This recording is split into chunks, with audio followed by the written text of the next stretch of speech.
precisamente por el final del Evangelio. Los apóstoles habían sido testigos presenciales de la multiplicación de los panes. Habían visto el poder del Señor. Habían visto cómo hay que hacer las cosas como Dios manda en nuestra bellísima expresión nicaragüense. Ese mismo día. Sin embargo, nos dice el Evangelio de Marcos, hemos leído el capítulo 6, del verso del 45 al 52, nos dice que no habían entendido el episodio de los panes, lo tenían fresquito, el mismo día, pocas horas. No habían entendido lo de la multiplicación de los panes porque tenían la mente embotada. La mente embotada. Hay personas, buenas personas, que piensan que con su propia inteligencia, incluso con sus propios conocimientos, algunos han estudiado Sagrada Escritura, piensan que con su propio entendimiento van a entender no el episodio de los panes a que se refiere aquí, sino el contenido profundo de la Sagrada Escritura. Y se equivocan.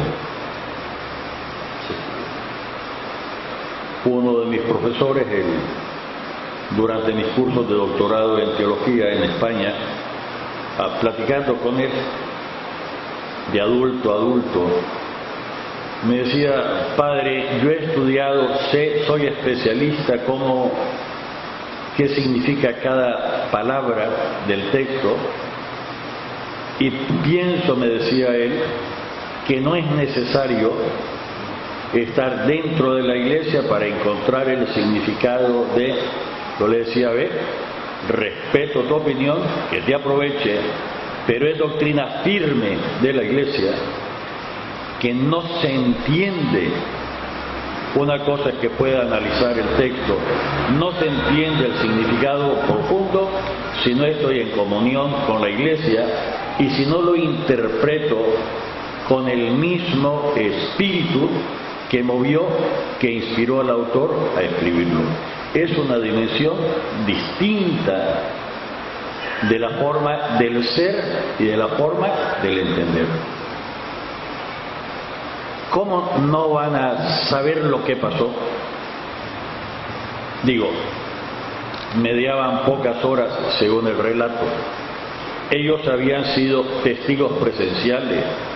Posiblemente ellos habían llevado los canastos o alguno de los canastos. Posiblemente ellos habían recogido algo de lo que sobró. Les constaba por testimonio personal. Lo que vieron, lo que oyeron, lo que tocaron, comieron de esos panes. Sin embargo, no lo habían entendido. No lo habían entendido. Santo Tomás de Aquino nos dice que la teología, las cosas de la religión, hay que comenzarlas de rodillas. Y de rodillas no es algo físico. A algunos el médico les ha prohibido o tienen imposibilidad física de arrodillarse, pero en la mente ponerse de rodillas ante el Señor, pidiéndole que nos abra el entendimiento, que nos quite lo embotado de nuestra mente y que nos permita entenderlo. Ciertamente no basta eso, pero hay que hacerlo, hay que bajarse de la cabalgadura. El Señor, en la conversión de Saulo era doctor de la ley, doctor en Sagrada Escritura, lo tuvo que bajar de su cabalgadura, lo tiró del caballo, y para que no se fiara de sus conocimientos, lo dejó ciego. Tuvo que ser conducido de la mano, y tuvo que ser Ananías, aquella persona que estaba en Damasco, quien lo instruyó. Entonces, al ser bautizado, se le cayeron como las escamas y comenzó a ver la conversión de Saúl. Es posible que nos pase, y es un riesgo de los que hemos estudiado más o de los que hemos estado más cerca de las cosas del Señor, pensar que ya lo sabemos todo, olvidándonos que en lo profundo el Señor mismo es un misterio. Pues bien, si hay que comenzar a estudiar, si hay que ponerse de rodillas antes de abrir la Sagrada Escritura, hay que terminar también de rodillas diciéndole al Señor con toda honestidad: aunque logré arañar un poquito, sigo sin entenderte, vos sos el absolutamente otro, y si no me lo revelás en lo profundo, no voy a poder. Y esto nos falla una y otra vez, y otra vez, y otra vez, y entre más vamos conociendo del Señor, algo parecido nos pasa en cualquier ciencia, en cualquier disciplina humana. El que conoce más, el que ha estudiado más, el que se ha pasado años en la universidad aprendiendo, sabe que aunque ha aumentado su conocimiento, tiene que haber aumentado necesariamente su conciencia, que es muchísimo más lo que no conoce. Y de ahí brota la auténtica humildad para seguir estudiando, para seguir profundizando. Y también, incluso hablando de ciencias humanas, de conocimientos humanos, cualquier profesión, la necesidad de unirme con otras personas para que me iluminen aquellas oscuridades que yo tengo. La necesidad de entrar no solo en contacto, sino en comunión con otras personas. Y estas primeras personas con las que tendría que estar en comunión es la propia familia. Si se fijan en esta primera oración que hemos dicho hoy en la misa, le hemos pedido al Señor que nos dé aquella fe que tenían nuestros papás. Y se refería no solo a la familia física también, sino a todas las personas mayores que a lo largo del mundo han entrado en contacto con el Señor. Está desde luego la fe de nuestros papás. Los que me presentaron al templo un día y fui bautizado en la fe de la Iglesia, con el compromiso de ellos de enseñarme a amar a Dios y al prójimo como Jesucristo nos enseña en el Evangelio. Y aunque me parezca que mi papá, que mi mamá no creía en la fe profunda, la acción del Espíritu Santo en ellos, sí era firme, y ya quisiera yo tener la fe de mi papi o de mi mami.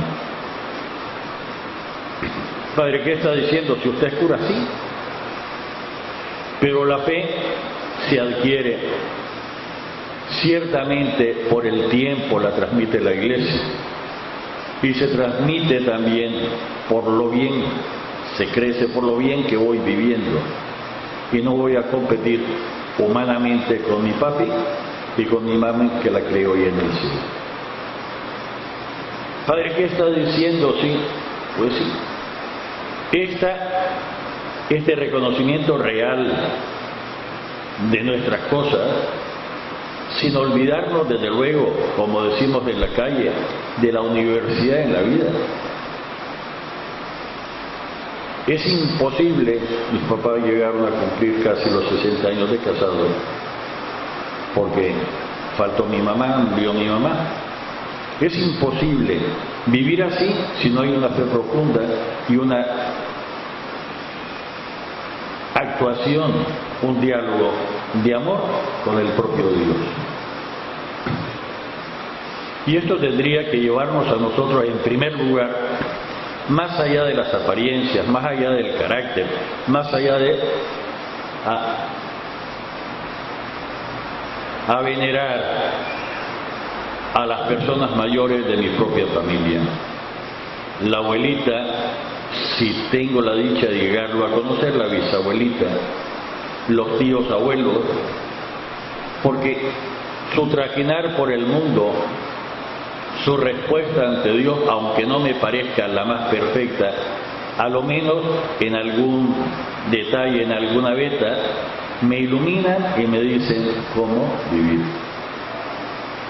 Padre, ¿qué está diciendo? Pues sí. Y pasar de mi propia familia a esta familia más amplia, al fin y al cabo, los ciudadanos de una nación tendríamos que considerarnos una sola familia, que consideramos a la patria como nuestra madre, decimos la madre patria, la nuestra, que algunos la quieren más, otros la quieren menos, es distinto. Una cierta veneración, no cegazón, mucho menos fanatismo, con las personas mayores, con sus más, con sus menos, con sus logros, con sus errores. Una cierta veneración a las personas mayores, han vivido más que yo y a fuerza conocerán de la vida más que yo, porque hay un conocimiento ciertamente que nos da los estudios, los libros, pero hay otro conocimiento que es la propia experiencia,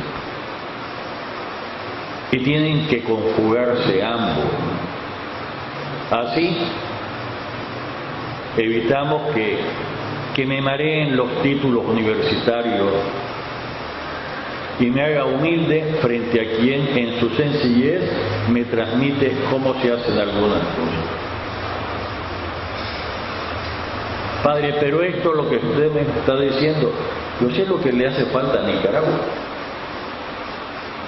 Es lo que hace falta a Nicaragua.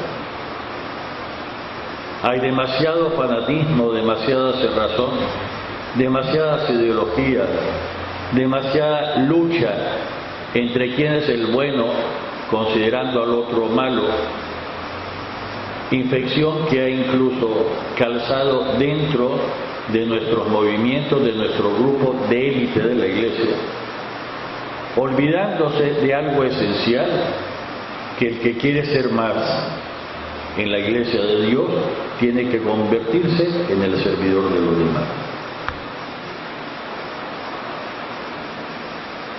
Y en la medida que yo comienzo a servir, me doy cuenta, no que sé muchas cosas, sino me doy cuenta de todas las cosas que no conozco.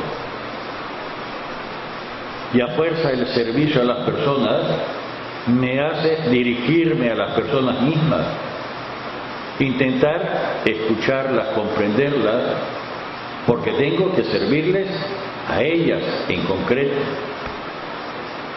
Y el servicio no es la tiranización de las personas. Y entonces puedo crecer porque me abro al conocimiento de las personas a las cuales estoy sirviendo, si las sirvo de verdad. Y esto nos hace falta. Y hay quienes y hacen bien relativamente cuando reconocen los dones que el Espíritu Santo les ha dado.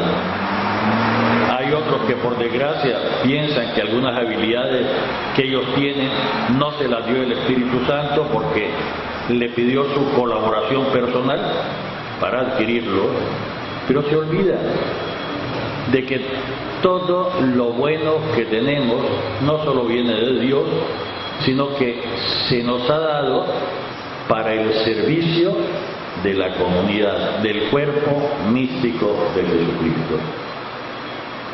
Y eso también le hace falta a Nicaragua. Una especie de conversión del corazón en la forma de entenderme y de entender lo que soy y lo que tengo, sin caer en ingenuidades, desde luego, sin caer en fanatismo y librándome de las ideologías, incluso de las ideologías religiosas que algunas veces matan al Espíritu del Señor. Padre, ¿qué está diciendo? Pues sí. Hay buenas personas que por ideología están más atentos a que si el mensaje de la Virgen en no sé qué parte, y que si la profecía de no sé qué, que a la celebración misma de la Eucaristía en su comunidad. Y es una forma de alienarse de la propia realidad y de crecer en la fraternidad y por lo tanto como persona. ¿Qué más me dice este bellísimo evangelio? Es difícil.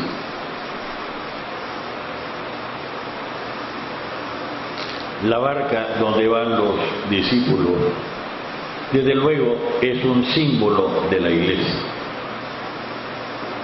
Y tantas veces, cuando la barca va navegando a través de los mares de este mundo, los vientos son contrarios y hasta da la impresión de que amenaza con hundirse.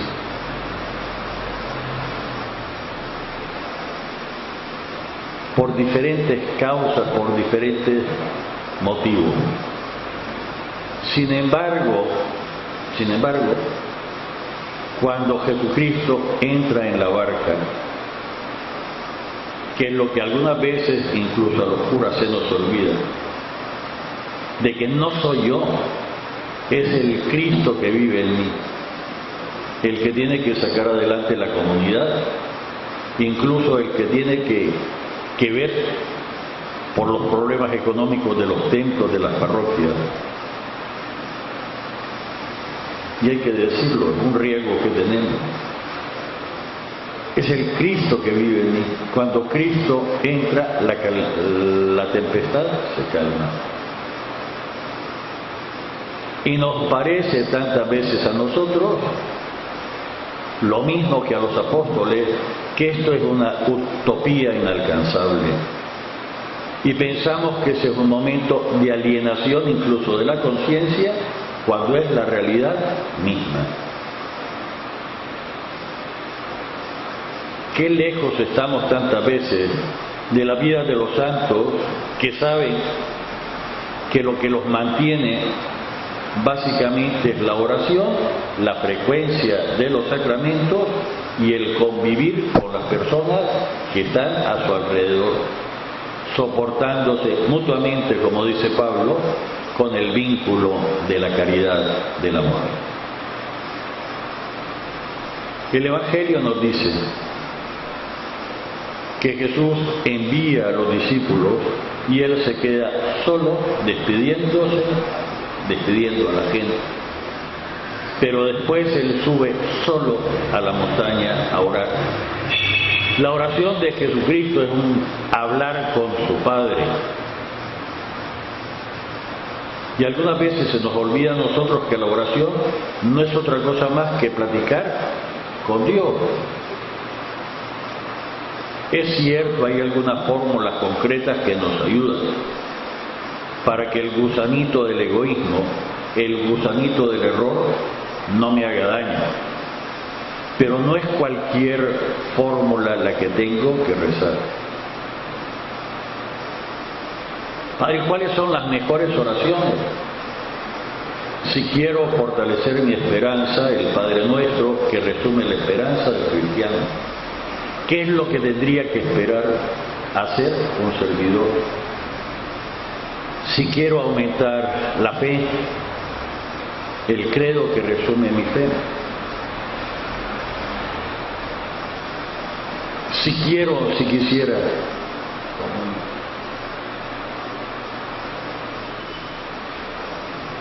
aumentar mi vivencia, los sacramentos, frecuencia de sacramentos, y sí que podría perfectamente conseguirme un ritual, bajarlo al internet para ver o servirme del misalito de los fieles, que todavía el precio es alcanzable para todos, y ver qué oraciones hay ahí. Y las puedo repetir, son oficiales de la Iglesia.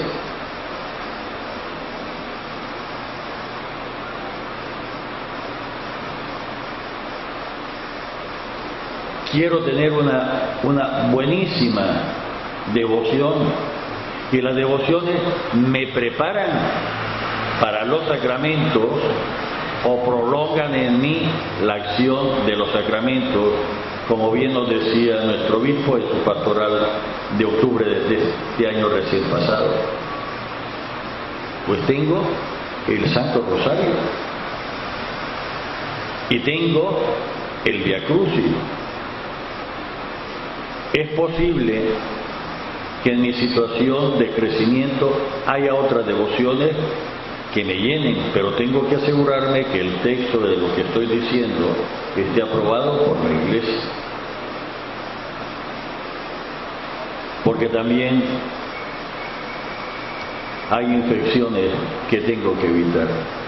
De la misma forma que tengo que evitar, ¿cómo no?, cuando compro alimentos, de que no estén vencidos, de que no estén abiertos y esas cositas. Es mi alimento en el espíritu. ¿Qué más nos dice este bellísimo evangelio? Que algunas cosas nos parecen incluso fantasmales, nos parecen imposibles, nos parecen totalmente utópicas. Pues es que la Iglesia es la presencia de la utopía en un mundo que se va haciendo cada vez más materialista, en teoría, sin darse cuenta que la acción eficaz, aunque misteriosa, de Dios a través de la Iglesia ha ido transformando este mundo. Padre, es que cuando cambiamos la página y entonces tocamos la bellísima primera lectura tomada de San Juan, de la primera carta del apóstol. Padre, ¿y cuándo va a reinar el amor? El amor reina cuando mi persona se abre al amor infinito de Dios. Cuando comprendo, cuando entiendo lo que ya sé de memoria, que el amor consiste en que Dios me amó primero.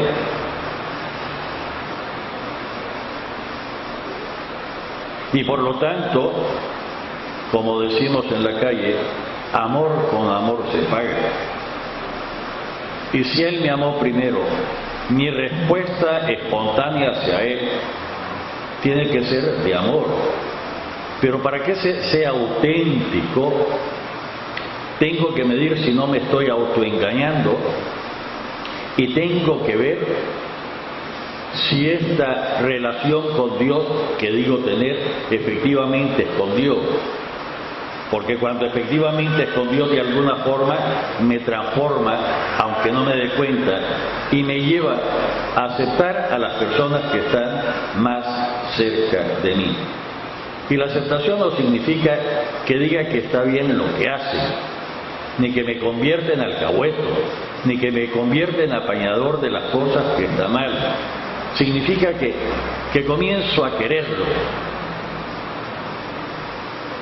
aunque humanamente hablando sea insoportable.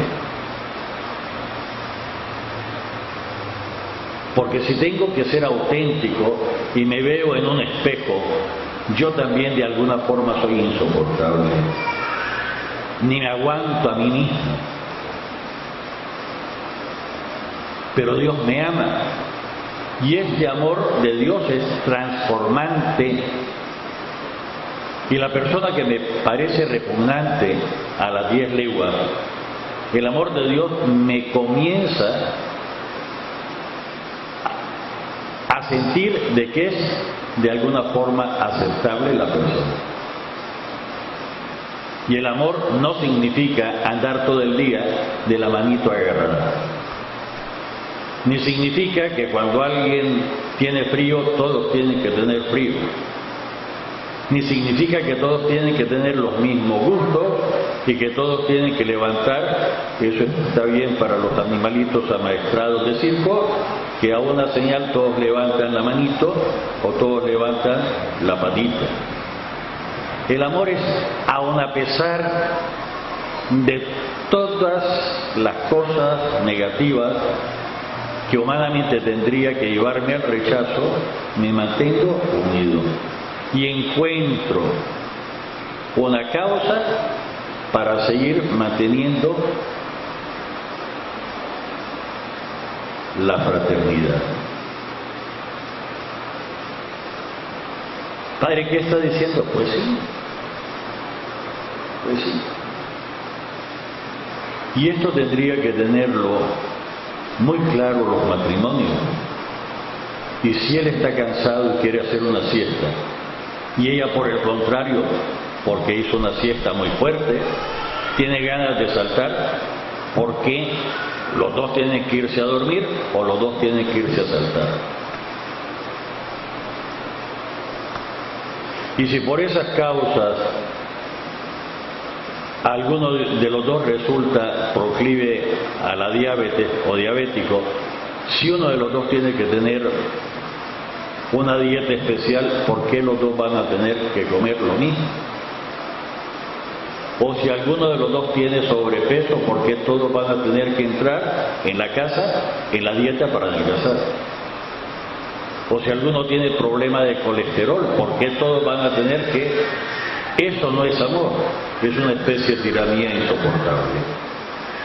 Es el aceptar que estás cansado, dormir. ¿Tenés ganas de saltar? Saltar. Tu salud te lo permite, la mía no. Adelante. Pero el amor sobre todo se mide en la capacidad de perdón. Padre, ¿qué está diciendo?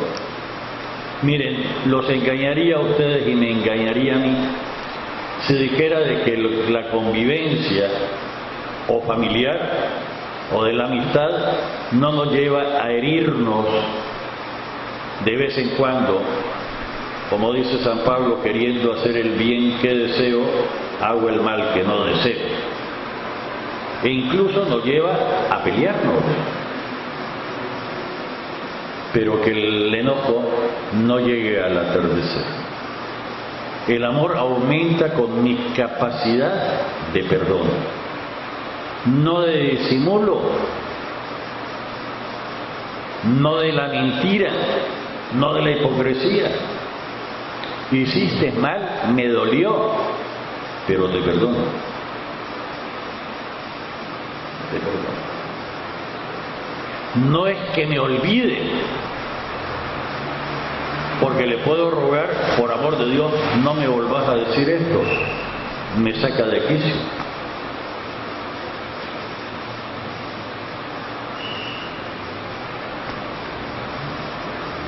En esto conocemos, dice Juan, que el amor de Dios permanece en nosotros.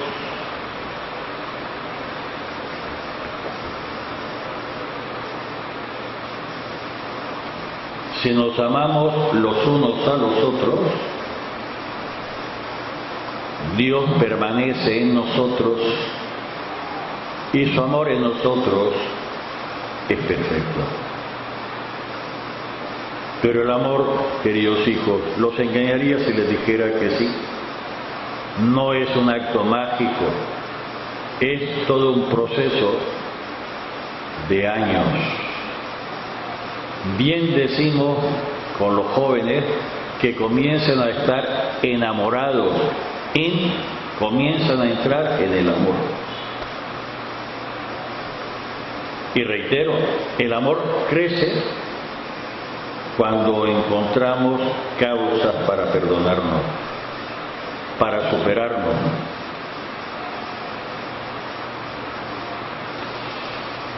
Hay una expresión que tendríamos que de alguna forma desechar de nuestro vocabulario. Esto no te lo voy a perdonar jamás. Lo podríamos cambiar, aunque esto es muy grave, porque te amo más, te lo perdono. Pero reitero, el perdón no es tontería.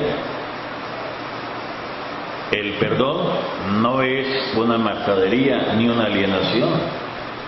El amor, si todo lo perdona, todo lo exige. Y el mismo amor es más fácil de verlo de los adultos con un niño, de los papás con un niño que va creciendo, y el amor nos lleva a que aprenda a caminar. Aunque algunas veces se da sus sopapos el niño, hay que ver que no se haga mucho daño. Pero tiene que esforzarse, tiene que tambalear, tiene que caerse. Pero mal haríamos si para evitar que se bambolee e incluso que se caiga, lo ande cargado, lo ande chineado todo el tiempo. No aprende a caminar. No aprende. El amor me lleva a enseñarle a que el niño vaya siendo independiente, que en su momento aprenda a ir solo al baño, que en su momento aprenda a vestirse solo, que en su momento aprenda a bañarse solo, que en su momento aprenda a caminar por sí mismo, que en su momento aprenda a hablar para comunicarse con los demás. ¿O no es cierto que pase casi espontáneamente en nuestra familia como actos de amor? Y cuando ha hecho una travesura, espontáneamente, aunque corregimos, viene el amor que perdona. No lo volvás a hacer. Cuando yo me cierro esto, no lo perdono jamás. El primero que se hace daño es el que lo dice, el que lo piensa. Y si alguien lo ha dicho, que se arrepiente cuanto antes. Y entonces voy a perdonar cualquier cosa. Sí. Hace relativamente, hablando con una persona, reflexionando sobre algo, le decía, ¿y qué falta? ¿Qué pecado es el que la Iglesia no puede perdonar?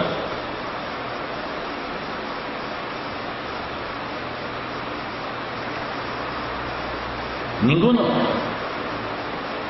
Se nos ha dado todo el poder en el cielo y en la tierra para perdonar cualquier falta.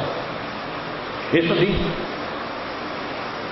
para aplicar el perdón que ya está dado por Jesucristo, y está ofrecido en nombre de Jesucristo por la Iglesia, hay que cumplir una serie de condiciones, las mismas que hay que aplicar para el perdón de una falta a una persona. El examen de conciencia, que es cuando la persona examina su vida de acuerdo a los 10 mandamientos. El dolor de los pecados, el saber que hizo mal. Y por su culpa, por su grandísima culpa. Saber que hizo mal. Saber que falló. El propósito de la enmienda, que no solo es a partir de hoy me voy a portar bien, a partir de hoy no lo vuelvo a hacer, sino reparar, enmendar el mal que causó.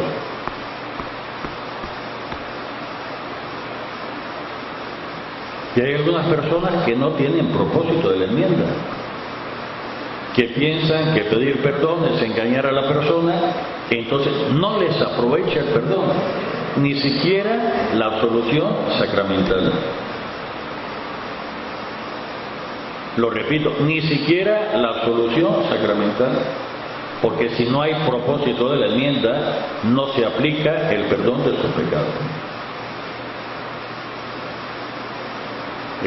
Examen de conciencia, dolor de los pecados, propósito de la enmienda, decir las cosas de las cuales tiene que ser perdonado, de los cuales pide perdón. Y no es una majadería. Y no basta decir en la confesión 6º mandamiento o 5º mandamiento o 4º mandamiento, hay que decir ¿De qué? ¿Y cuántas veces? Y si hay agravantes hay que enunciar los agravantes. Cumplir la penitencia, es decir, aquellas cosas que me llevan a restaurar y fortalecer mi carácter, mi voluntad, para no volver a caer.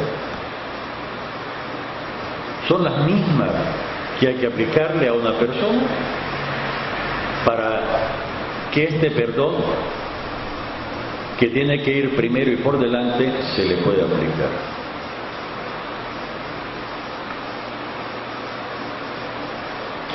Es cierto que en este arrepentimiento, regreso a la lectura de Juan, hay dos clases de arrepentimiento, incluso para la confesión sacramental. Hay uno que es el arrepentimiento perfecto.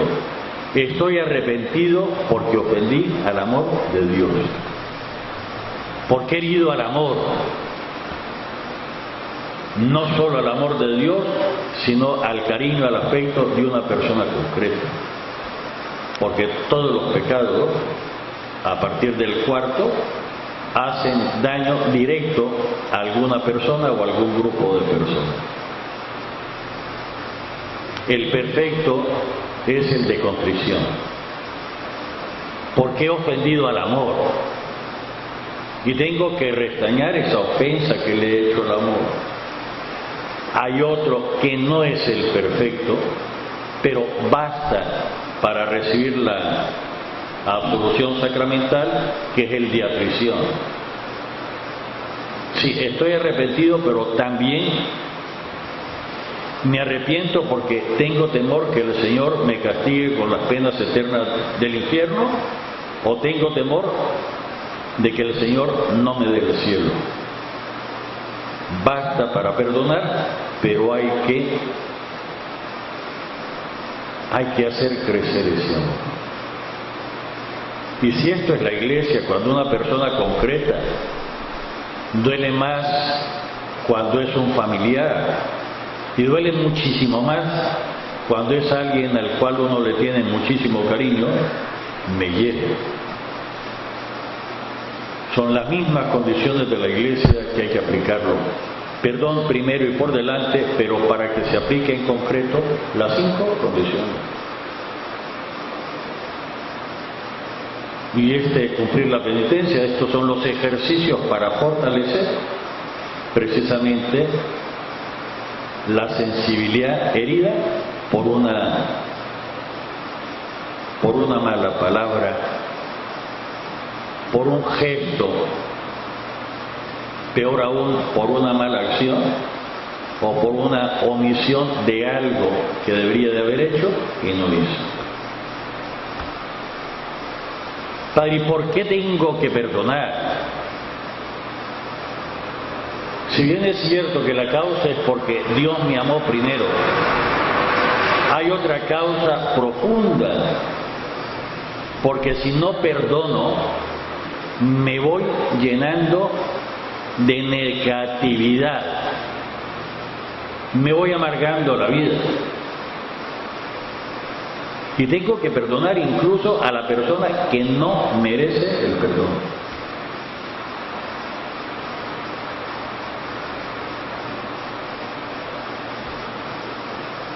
Para que en mí lo que reine es el amor. Y lo más difícil del amor es el perdón. Padre, eso es teórico y es muy fácil. Sí, hay que decirlo en teoría. La vida concreta es dificilísima, tiene una serie de facetas, pero reitero, el amor no es borrón y cuenta nueva. El amor, el perdón, no es olvido de lo que perdono.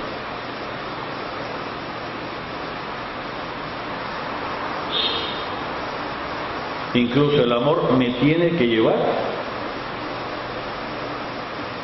a ayudar a la persona para que no vuelva a caer. ¿Y cómo no? ¿cómo no rezarle al Señor por la otra persona? Padre, pero es que si el mundo fuese así, sería mundo perfecto. Por amor de Dios, ¿y qué es lo que buscamos? Dios Padre envió a su Hijo para salvar al mundo, no solo de los pecados, sino de los efectos del pecado. Quisiera terminar recordando aquel antiguo himno de la comunidad primitiva que recoge Pablo en una de sus cartas, porque en él Dios quiso recapitular, volver a crear, volver a ordenar todas las cosas para que todo tenga a Jesucristo por cabeza. En el nombre del Padre, y del Hijo, y del Espíritu Santo. Amén.